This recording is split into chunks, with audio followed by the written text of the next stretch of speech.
Stepping aside just from the question of accounting standards and looking at the value of reporting and accounting within entities particularly, but also to other parties.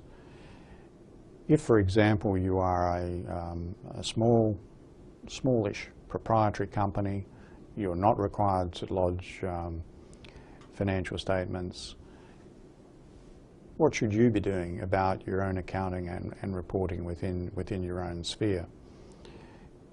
On the one hand, you could take a very simple view of this, that the corporations law requires you to have adequate books and records, and a basic set of accounts every now and again will be part of complying with that requirement.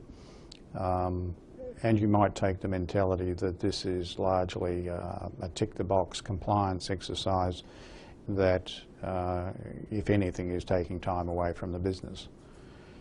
That's one mentality. I think the other mentality is to look at what we are trying to do in general purpose financial reporting and think about what can be learned from that and how useful it might be within a business. For example, financial instruments are thought to be a very complex part of general purpose financial reporting. And they can be. It is possible to have some very structured, difficult, sculptured circumstances in which determining the correct accounting is quite difficult.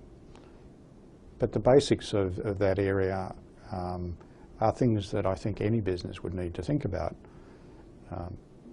Every business will have financial instruments of some sort. They'll have receivables or payables, which are plain vanilla financial assets and liabilities, and the accounting for those is no different than you would be familiar with from the viewpoint of your mortgage on your own house. So there's nothing particularly complicated there.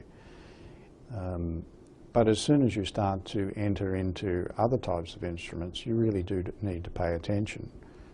There is nothing to stop a small business actually holding almost inadvertently a derivative that could spell the end of the business.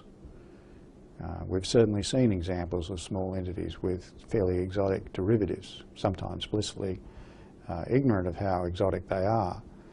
But just as a large business can be blown out of the water with a derivative, so too can a small one.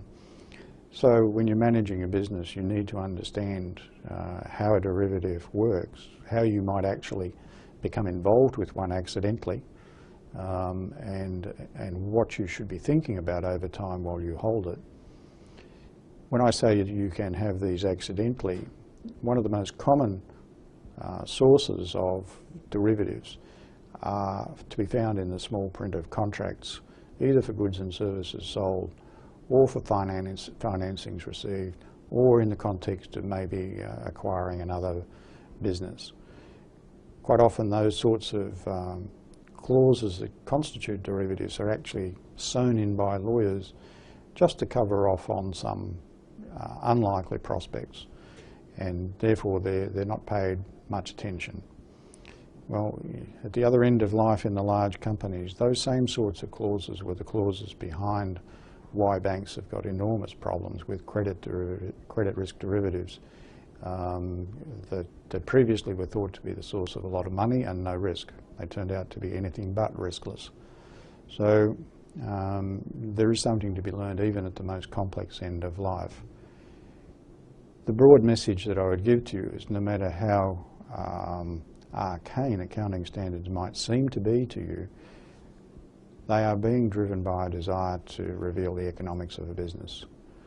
So if you're not broadly following the thoughts that are in those requirements when you're thinking about your own informational needs, implicitly you're ignoring some aspect of the economics of your business. Is that good management, would be the question. It doesn't mean you have to go to all the ends of proper disclosure for outside parties, external users, but nevertheless the decisions you're making should be based on information that is relevant to you. And there will not be too many parts of the core of individual accounting standards that are not relevant to that thinking.